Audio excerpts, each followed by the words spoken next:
Hello மக்களே, வணக்கம் and welcome to our channel. This is Tara's world. இன்றைக்கி இந்த வீடியோவில் நம்ம எந்த ஸ்டிச்சஸ் பார்க்க போகிறோம்னா ஃபெதர் ஸ்டிச் அப்படின்னு சொல்கிற ஸ்டிச்சஸ் தான் பார்க்க போகிறோம்.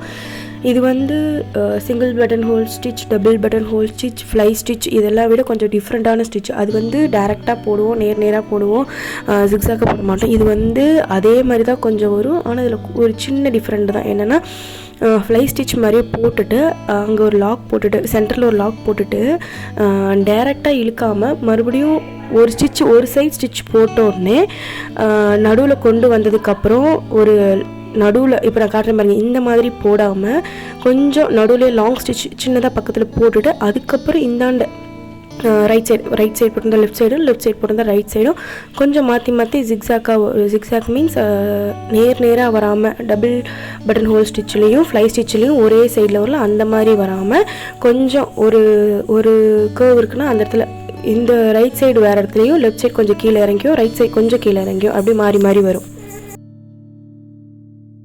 நான் போடுறத பார்த்தாலே தெரியும் உங்களுக்கு எவ்வளோ கிளியராக இருக்குது அப்படிங்கிறத. நீங்களும் இதே மாதிரி கிளியராக ட்ரை பண்ணி பாருங்கள், உங்களுக்கும் ரொம்ப யூஸ்ஃபுல்லாக இருக்கும். தென் வந்து நான் ஃபஸ்ட்டு காட்டின பட்டர்ஃப்ளை ஃபுல்லாமே நான் இந்த ஃபெதர் ஸ்டிச் வச்சு தான் கம்ப்ளீட் பண்ணியிருப்பேன். ஸோ அந்த மாதிரி நீங்களும் கம்ப்ளீட் பண்ணி ப்ராக்டிஸ் பண்ணி பாருங்கள், உங்களுக்கு ஈஸியாக இருக்கும். நான் எப்படி ப்ராக்டிஸ் பண்ணேங்கிறத கடைசியில் லாஸ்ட்டில் வீடியோவில் ஆட் பண்ணியிருப்பேன். ஸோ செக் அவுட் பண்ணி பார்த்துக்கோங்க. இந்த வீடியோவில் கொஞ்சம் பொறுமையாக பாருங்கள், நான் எப்படி போட்டிருக்கேன் அப்படிங்கிறது கிளியராக தெரியும், உங்களுக்கு ஃபெதர் ஸ்டிச் ஈஸியாக புரியும். இந்த மாதிரி லோ கிளாஸ்லேருந்து அட்வான்ஸ் கிளாஸஸ் வரையும் நான் இனிமேல் ரெகுலராக வீடியோஸ் போட போகிறேன். உங்களுக்கு அட்வான்ஸ் கிளாஸஸ் கற்றுக்கணுன்னா என்னோடய வீடியோஸை ஃபாலோ பண்ணிக்கோங்க, மறக்காமல் சப்ஸ்கிரைப் பண்ணிக்கோங்க. அட்வான்ஸ் கிளாஸஸ் மோஸ்ட்லி யூடியூப்பில் வீடியோஸ் இருக்காது. ஸோ நம்ம போட போகிற அட்வான்ஸ் கிளாஸஸ் வந்து உங்களுக்கு ரொம்ப யூஸ்ஃபுல்லாக இருக்கும். பிகினர்ஸில் இருந்து ஆல்ரெடி பிகினர்ஸ் கம்ப்ளீட் பண்ணவங்க, லோயர் கம்ப்ளீட் பண்ணவங்களுக்கு இந்த அட்வான்ஸ் கிளாஸ் ரொம்ப யூஸ்ஃபுல்லாக இருக்கும். அந்த மாதிரி நான் போர்ட்ரேட் எப்படி போடுறது, போர்ட்ரேட் இப்போ ஒரு ஹியூமன் பீயிங் எப்படி நம்ம போடுறது, அதை வந்து நம்ம எப்படிலாம் உள்ளே ஃபில் பண்ணுறது அப்படிங்கிறதையும் நான் உங்களுக்கு சொல்லித்தரப்போகிறேன். ஸோ இன்ட்ரெஸ்ட் இருக்கிறவங்க என்ன ஃபாலோ பண்ணிக்கோங்க. கண்டிப்பாக இந்த வீடியோ உங்களுக்கு யூஸ்ஃபுல்லாக இருக்கும், இந்த சேனலும் உங்களுக்கு யூஸ்ஃபுல்லாக இருக்கும் ஆரி ஒர்க் ஃபுல்லாக கற்றுக்கணும்னு நினைக்கிறவங்களுக்கு.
ஸோ இந்த மாதிரி தான் நான் பட்டர்ஃப்ளை ஃபுல்லாமே வந்து கலர் மாற்றி மாற்றி வந்து நான் கம்ப்ளீட் பண்ணேன். இப்போ க்ரீன் கலர் போடுறேன், க்ரீன் கலர் ஒன்று விட்டு ஒன்று போட்டுட்டு அதுக்கப்புறம் வந்து பிங்க் கலர் ஒன்று விட்டு ஒன்று போட்டு இந்த பட்டர்ஃப்ளை ஃபுல்லாமே நான் கம்ப்ளீட் பண்ணியிருந்தேன். ஸோ இந்த ஃபெதர் ஸ்டிச் வச்சு எப்படி கம்ப்ளீட் பண்ணுறது அப்படிங்கிறத நீங்கள் பார்த்துட்டு இருக்கீங்க. நெக்ஸ்ட் வந்து பார்த்திங்கன்னா உங்களுக்கு அட்வான்ஸ் கிளாஸஸ் வந்து வீடியோஸ் வரப்போது சொல்லியிருக்கேன்.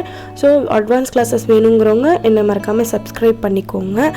கண்டிப்பாக யூஸ்ஃபுல்லாக இருக்கும். கண்டிப்பாக வந்து அட்வான்ஸ் கிளாஸஸ் உங்களுக்கு கிளியராக நான் எடுப்பேன். இன்னும் இந்த மாதிரி ஆரி ஒர்க் பற்றி நிறையா தெரிஞ்சுக்கணும், போர்ட்ரேட் டிசைன்லாம் போடணுன்னா நம்மளோட வீடியோஸை லைக் பண்ணுங்கள், ஷேர் பண்ணுங்கள், மறக்காமல் சப்ஸ்கிரைப் பண்ணிக்கோங்க.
ஸோ ஃபெதர் ஸ்டிச்சில் நம்ம கம்ப்ளீட் பண்ணும்போது இந்த மாதிரி தான் இருந்துச்சு. பாருங்கள், பட்டர்ஃப்ளை இப்படி தான் இருக்கும். தேங்க்ஸ் ஃபார் வாட்சிங். நீங்களும் ட்ரை பண்ணி பாருங்கள்.